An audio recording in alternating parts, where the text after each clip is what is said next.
எல்லாருக்கும் வணக்கம். என் பேர் நரேந்திரன் சார். நான் சேலம் டிஸ்ட்ரிக்ட் மேட்டூர்லேருந்து வரேன். நான் பாஸ்அவுட் வந்து 2008 தான் பாஸ் அவுட் பண்ணேன். இப்போ வந்து எனக்கு எதுவுமே தெரியாது. நான் காலேஜ் முடிச்சுட்டு வரும்போது இந்த மாதிரி பேங்க் எக்ஸாம் இருக்குது, டிஎன்பிஎஸ்சி இருக்குது, அது மட்டும் தெரியும். நான் பேங்க் எக்ஸாமில் கூடவே இருந்தாங்க, எவனுமே எதுவுமே சொல்லலை. அதுக்கப்புறம் நான் செல்ஃபாக தான் ஸ்டார்ட் பண்ணேன். யூடியூப்பில் வந்து இந்த மாதிரிலாம் எக்ஸாம்ஸ்லாம் வரும் நான் சர்ச் பண்ணும்போது தெரிஞ்சது. ஓகே, இந்த மாதிரிலாம் இருக்குது, நம்ம படிக்கலாம் அப்படின்னு தான் நான் ஸ்டார்ட் பண்ணேன். எப்படி படிக்கிறது, என்ன படிக்கிறதுன்னு எதுவுமே தெரியாது. ஸோ ப்ரிலிம்ஸ் வந்து அப்ளை பண்ணேன். நான் ஃபஸ்ட்டு எழுதினேன் ப்ரிலிம்ஸ் வந்து எஸ்பி பிஓ தான் நான் எழுதினேன். அப்போ என்னோடய மார்க் வந்து 21. அப்போ அந்த இயர் வந்து கட் ஆஃப் வந்து 56 சம்திங் இருந்துச்சு. எனக்கு எதுவுமே தெரியாது. ஸோ நம்ம வந்து ஓகே இதான் ஸ்டார்ட் பண்ணுறோம், நம்ம கொஞ்சம் கொஞ்சமாக கிராஜுவலாக இன்க்ரீஸ் ஆகும்னு பார்த்தா எனக்கு ஒரு 1 இயருக்கு வந்து ப்ரிலிம்ஸ் எனக்கு கிளியர் ஆகலை. எனக்கு என்ன பண்ண போகிறேன் ஏதுன்னே எனக்கு தெரியலை. பட் இந்த ஃபீல்டுக்குள்ளே நான் இறங்கிட்டேன். விடாமல் நம்ம படிப்போம் அப்படிங்கிற பட்சத்தில் 2020 தான் என்னோடய ஃபஸ்ட்டு ப்ரிலிம்ஸ் எனக்கு கிளியர் ஆச்சு. அப்போ வந்து ஐபிஎஸ் கிளர்க் நான் கிளியர் பண்ணேன். அப்போ அந்த மெயின்ஸ் போகும்போது எனக்கு எதுவுமே தெரியாது. நான் என்ன பண்ணுறேன் ஏதுன்னு எனக்கு தெரியல. பட் ஆனால் ஏதோ நான் அப்பியர் ஆனேன். அப்போ வந்து அந்த கட் ஆஃப் வந்து 93 இருந்துச்சு. என்னோடய மார்க் வெறும் 66 தான். சரி ஓகே, ஃபஸ்ட்டு மெயின்ஸ் வந்து நான் எழுதிட்டேன். இதுக்கப்புறம் என்ன பண்ணலாம் அப்படின்னு பார்க்கும்போது கோவிட் வந்துருச்சு. கோவிட் வந்தால் கொஞ்சம் ஜாலியாக இருக்கிற டைமு, ஜாலியாக படம் பார்த்துட்டு சீரீஸ் பார்த்து இப்படி தான் இருந்தேன். அப்போ அந்த எஸ்பி கிளர்க்கு ப்ரிலிம்ஸ் மட்டும் எழுதுனேன். அதுவும் ஏதோ கிளியர் ஆகிடுச்சு. சரி, நம்ம 1.5 வருஷமாக ப்ரிலிம்ஸே கிளியர் பண்ணல, சும்மா எழுதுவோன்னு பார்த்தா வந்துருச்சு. அப்போ அந்த மெயின்ஸ் அப்பியர் ஆகும்போது ஃபெயிலு. சரி ஓகே, இப்போ தான் நான் சீரியஸாக ஆரம்பித்தேன். ஏதோ நம்ம அச்சீவ் பண்ணணும், இந்த ஃபீல்டுக்குள்ளே வந்தாச்சு. ஆனால் என் ஃப்ரெண்ட்ஸ் எல்லாருமே வந்து ஐடியில் போகிறாங்க, நல்லா சம்பளம் வாங்குறாங்க. நான் மட்டும்தான் வெட்டியாக உட்காந்துட்டு இருந்தேன். எனக்கு என்ன பண்ணுறதுன்னு தெரியலை. அந்த டைமில் ஓகே விடவே கூடாது எப்படியோ ஒன்று பண்ணும்போது அந்த டைமில் நான் எல்லா ப்ரிலிம்ஸுமே நான் கிளியர் பண்ணேன். எல்லா மெயின்ஸே பண்ணால் நான் மெயின்ஸில் வந்து ஒரு 10 மார்க்கு 15 மார்க் இப்படியே போயிட்டே தான் இருந்துச்சு. லாஸ்ட் இயர் ஐபிஎஸ் கிளர்க்கில் வந்து ஒரு 2 மார்க்கில் நான் விட்டுட்டேன். அப்போ நான் வந்து முடிவு பண்ணேன், சரி ஓகே இந்த ஜேர்னி இதோட ஒன்று ஸ்டாப் பண்ணணும், இல்லைனா கண்டினியூ பண்ணணும். 2ல் ஏதோ ஒன்று மட்டும் சூஸ் பண்ணணும்னு மட்டும் முடிவு பண்ணேன். என் ஃப்ரெண்ட்ஸும் இங்கே இருக்காங்க, இங்கே தான் நான் படிக்கிறாங்க. அவங்க ஃபோன் பண்ணேன், என்னடா பண்ணுறது அப்படின்னு. நாங்கள் படிச்சுட்டு தான் இருக்கோம், உன்னை நாங்கள் கைட் பண்ணுறோம், நீ கிளம்பி வா அப்படின்னாங்க. ஸோ இங்கே வந்ததுக்கப்புறம் சொன்னாங்க, சின்ன டிப்ஸ்லாம் கொடுத்தாங்க. அதுக்கப்புறமும் நோட்டிஃபிகேஷன் வந்துச்சு. ஜூன் 1ஆம் தேதி ஆர்ஆர்பிபிஓ நோட்டிஃபிகேஷன் வந்துச்சு.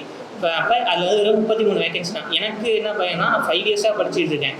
என்னால் தமிழ்நாடு கிளியர் பண்ண முடியுமா எனக்கு தெரியல. பட் ஆனால் என்னோடய கசின் வந்து பாபா டைமில் ஒர்க் பண்ணுறாரு, மைசூரில் ஒர்க் பண்ணுறாரு.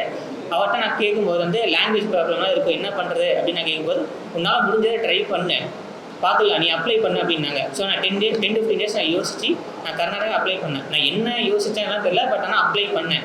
ப்ரிலிம்ஸ் அங்கே கட் ஆஃப் கம்மி தான். எல்லாருமே சொன்னாங்க ப்ரிலிம்ஸ் கட் ஆஃப் கம்மி தானே, நீ கிளியர் பண்ணிட்ட அப்படின்னாங்க. சரி ஓகே, மெயின்ஸ்க்கு வந்து ஃப்ரெண்ட்ஸ் எல்லாருமே ஹெல்ப் பண்ணாங்க. அப்போ நான் புரிஞ்சுக்கிட்டேன்னா, லாஸ்ட் இயர் வந்து மெயின்ஸ் நடந்துச்சு, அதுக்கு முந்தின வருஷம் மெயின்ஸ் நடந்துச்சு. அப்படிங்கிறதுல அந்த மெயின்ஸில் எப்படி கேட்டிருக்காங்க, எந்த மந்த் கரண்ட் அஃபேர் படித்தா மட்டும் போதும்னு நான் மட்டும் அனலைஸ் பண்ணேன். அப்படிங்கிறது லாஸ்ட்டு 4 months. அந்த 4 months நம்ம எல்லா படிக்கணும்னு இல்லை, அதில் என்னென்ன டாபிக் படிக்கலான்னு நான் அனலைஸ் பண்ணும்போது எனக்கு தெரிஞ்சு போச்சு.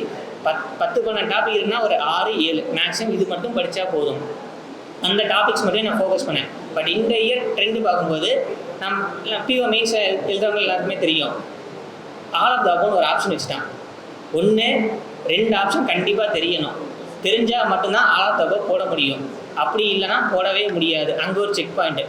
ஆப்டியில் பார்க்கும்போது எல்லாமே எக்ஸ் வேல்யூ ஒய் வேல்யூவாக இருக்குது, எதுவுமே பண்ண முடியல.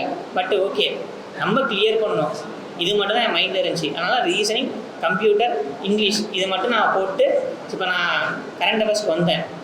எல்லாமே கொஞ்சம் ரிஸ்க் தான் எடுத்தேன். கரண்ட் அஃபேர்ஸை பொறுத்த வரைக்கும் என்னால் முடிஞ்ச வரைக்கும் அட்டன் பண்ணிட்டேன். லாஸ்ட் ஒரு 42 minutes இருக்கும்போது வந்து ஆப்டியில் ஒரு 3 கொஷின் தான் போட்டிருந்தேன். இப்போ டூ ஆர் டை சிச்சுவேஷன். அப்புறம் நான் யோசித்தேன், எப்படியாவது ஆப்டி போடணும், ஆனால் எப்படி போட்டாலும் கிளியர் பண்ண தான் போகிறோம். அதனால் நான் ஆப்ஷன்லேருந்து எல்லாமே போக ஆரம்பிச்சிட்டேன். அதனால தான் என் டைம் என்னால் கிளியர் பண்ண முடிஞ்சது. அதுக்கப்புறம் நான் கான்ஃபிடென்ட்டாக இருந்தேன் மெயின்ஸ்லாம் முடிச்சுட்டு வந்ததுக்கப்புறம். அப்புறம் இன்டர்வியூக்குன்னு பார்க்கும்போது வந்து எனக்கு எதுவுமே தெரியாது.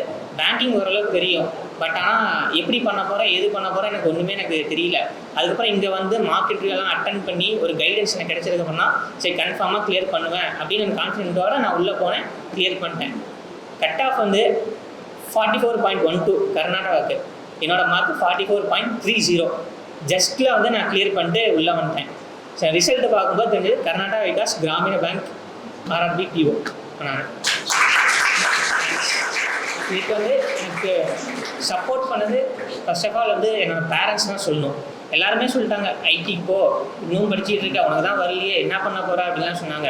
ஆனால் எனக்கு ஒரு தோழி இருந்துச்சு, ஐடிக்கு போகலாம், பட் ஆனால் சண்டே கூட உட்கார வச்சுட்டு கம்ப்யூட்டர் முன்னாடி உட்காந்துக்கிட்டே இருக்கணும். சரி, நம்ம ஐடி செட் ஆகாது. என் ஃப்ரெண்ட்ஸ் எல்லாருமே வந்து SBIPO ஆர் IBPSPO இந்த மாதிரி தான் வந்து இருந்தாங்க. அது போக IBPS கிளர்க்கு, SBI கிளர்க்கு இந்த மாதிரி தான் இருந்தாங்க.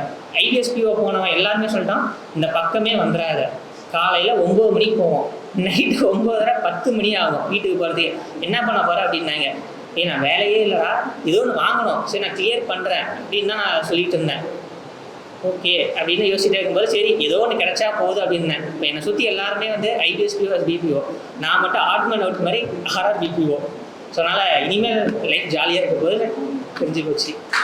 தேங்க்யூ. சுரேஷ் IAS அகாடமி, வெற்றியின் முகவரி.